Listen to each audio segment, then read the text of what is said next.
नया प्रयास लोगों को दिखेगा कि कैसे बिहार की इसी सो कॉल्ड जातियों में बटे हुए समाज ने, गरीब जनता ने, अनपढ़ समाज ने कैसे मिलकर देश का सबसे सशक्त लोकतांत्रिक एक्सपेरिमेंट करके यहाँ एक नई सरकार नीतीश कुमार के इर्द-गिर्द सिमटी हुई है। इस बार ऐसा क्या बड़ा बदलाव होने जा रहा है कि नीतीश कुमार को हटाकर किसी नई पार्टी को जनता मौका देगी? नहीं, पहले तो 2005 नहीं, 2090 से बिहार की राजनीति जो है वो लालू नीतीश के इर्द गिर्द रही है और लालू उसके मेन कैरेक्टर है, नीतीश उसके मेन कैरेक्टर नहीं है। बिहार की राजनीति को अगर आप समझना चाहें, लालू नीतीश मोदी में सबसे बड़ा फैक्टर लालू फैक्टर है। मोदी जी से भी बड़ा फैक्टर लालू जी का फैक्टर है बिहार में, क्योंकि बिहार में एक बहुत बड़ा वर्ग है जो सिर्फ इसलिए वोट करता है कि उसको लालू जी को वापस, लालू प्रसाद यादव का सरकार जंगल राज वापस नहीं चाहिए, और एक वर्ग है जिसको हर हालत में लालू जी को वापस लेकर आना है।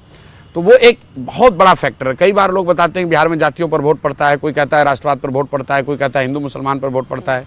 मैं आपको बता रहा हूँ सबसे ज़्यादा जो परसेंटेज है वोट देने वालों का, वो इस बात पर वोट देता है कि क्या वो लालू के समर्थन में है या विरोध में। तो उस नज़रिए से 90 के बाद सबसे बड़ा राजनीतिक फिनोमेना जो है वो लालू प्रसाद यादव का है।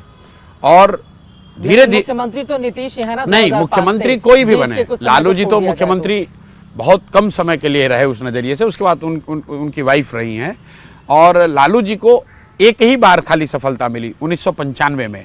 लेकिन जिस भूमिका की हम लोग बात कर रहे हैं, बिहार में जो राजनीतिक सामाजिक चर्चा है उसके केंद्र बिंदु में लालू प्रसाद यादव ही। मोदी जी भी आ रहे हैं तो यही कह रहे हैं कि भाई जंगल राज नहीं आना चाहिए, वो अपनी बात कुछ नहीं कह रहे हैं, जंगल राज नहीं आना चाहिए। तो आपने कहा कि अब लोग क्यों वोट देंगे? इसलिए कि लोगों ने लालू का जंगल राज देखा हुआ है, ये तो कन्विंस है कि वो जंगल राज वापस नहीं आना चाहिए। लेकिन जो दूसरी सरकार है एनडीए की, जो नीतीश और भाजपा की सरकार है, उससे भी लोग ये सुनते सुनते थक गए कि भाई 15 बरस से 20 बरस से तुम खाली लालू का डर दिखा के ही वोट ले रहे हो, अपना काम कब करोगे वो बात नहीं बता रहे हो।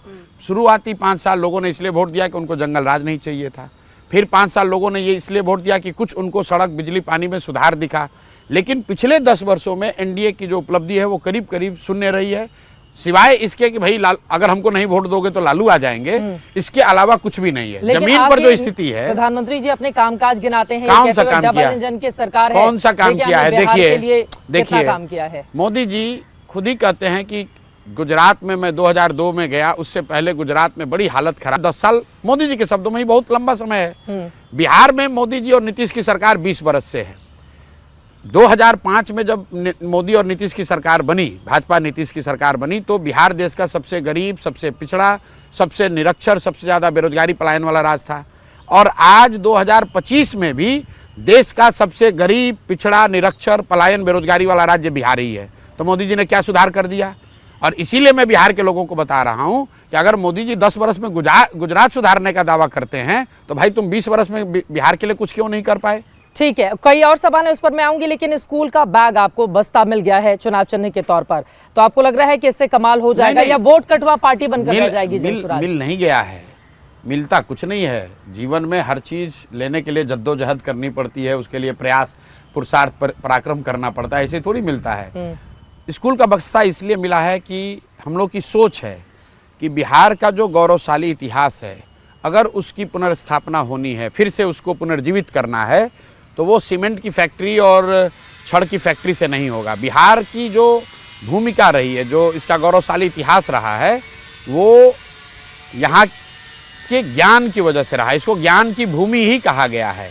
यहाँ बुद्ध को आकर ज्ञान मिला, राम जी को आकर यहाँ, राम जी भी पढ़ने बिहार में आए, यहीं से जैन धर्म की शुरुआत हुई। बुद्ध, महावीर, चाणक्य की ये जमीन रही है। विक्रमशिला की बात होती है, नालंदा की बात होती है।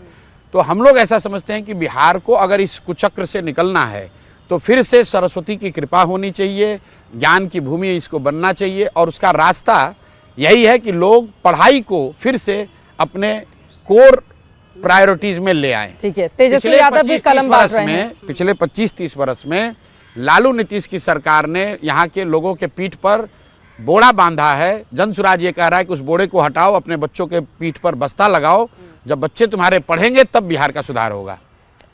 तेजस्वी यादव भी कलम बांट रहे हैं। हाथरही में छात्र संसद का आयोजन उनकी ओर से हाल के दिनों में किया गया था। तेजस्वी यादव का कलम बांटना ऐसा है कि कोई बूढ़ा शेर जिसका हाथ पैर टूट गया हो, वो दूध बांटना शुरू कर दे जंगल में, तो आप क्या समझेंगे? दूध इसलिए बांट रहा है कि दूध के लालच में कोई आए मैं उसको खाऊंगा।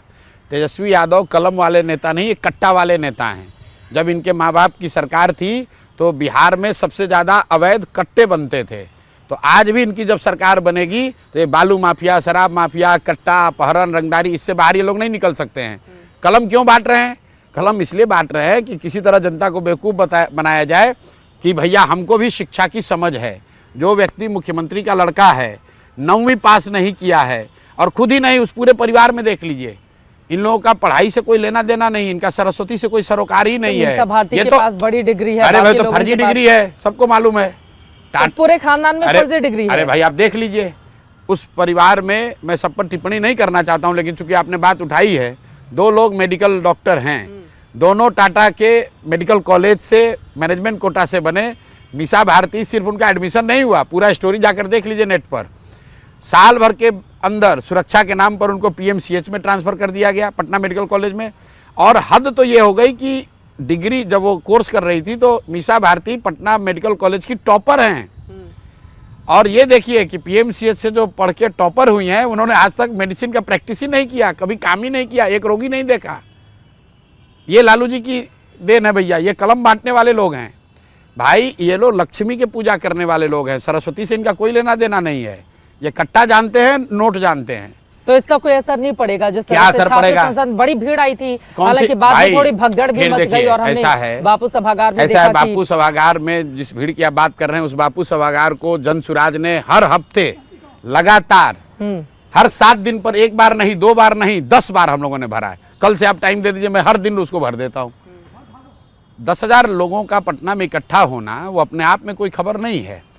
क्या तेजस्वी यादव ने बताया कि बिहार की शिक्षा व्यवस्था को कैसे सुधारेंगे? क्या तेजस्वी यादव ने बताया कि बिहार के पलायन को कैसे रोकेंगे? कह रहा है हमको 20 महीना दे दो। अरे भाई तुम्हें तो 20 बरस दिया हुआ था।